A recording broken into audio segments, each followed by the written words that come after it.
बहुत समय पहले एक हरे भरे जंगल के किनारे रहती थी एक नन्ही सी चिड़िया, जिसका नाम था मीरा। मीरा बाकी चिड़ियों से थोड़ी अलग थी। जहां दूसरी चिड़ियाएं ऊंचा उड़ने से डरती थीं, वहीं मीरा का सपना था आसमान को छूना। हर सुबह जब सूरज निकलता, मीरा उसकी सुनहरी किरणों को देखकर सोचती, क्या मैं भी कभी इतनी ऊंचाई तक उड़ पाऊंगी। लेकिन बाकी चिड़ियां उसका मजाक उड़ाती, तुम बहुत छोटी हो मीरा, इतना बड़ा सपना तुम्हारे लिए नहीं है। मीरा उदास तो होती, पर हार नहीं मानती। एक दिन जंगल में अजीब सी हलचल हुई। आसमान अचानक अंधेरा हो गया, तेज हवा चलने लगी। गांव के लोग डर गए, फसलें खतरे में थीं। तब जंगल की सबसे बूढ़ी और समझदार कछुआ दादी बोली, केवल वही जो सूरज के करीब उड़ सके इस अंधकार का कारण जान सकता है। चारों ओर सन्नाटा छा गया। इतनी ऊंचाई तक कौन जा सकता था? तब मीरा ने कांपती हुई आवाज में कहा, मैं जाऊंगी। सब हैरान रह गए। तुम?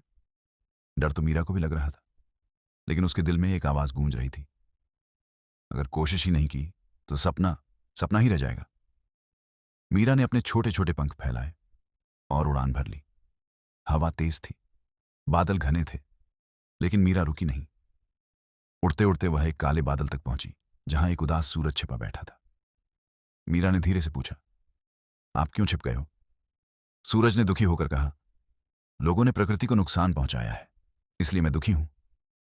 मीरा बोली, मासूमियत से, लेकिन हम सीख सकते हैं, सुधर सकते हैं। अगर आप रोशनी देंगे तो सब फिर से सही हो सकता है। मीरा की सच्चाई और हिम्मत सूरज के दिल को छू गई। वह फिर से चमकने लगा।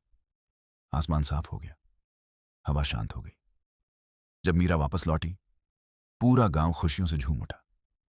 वही चिड़िया हो जो कभी उसका मजाक उड़ाती थी, अब गर्व से कह रही थी, मीरा ने हमें सिखाया कि सपने पंखों से नहीं, हिम्मत से उड़ते हैं।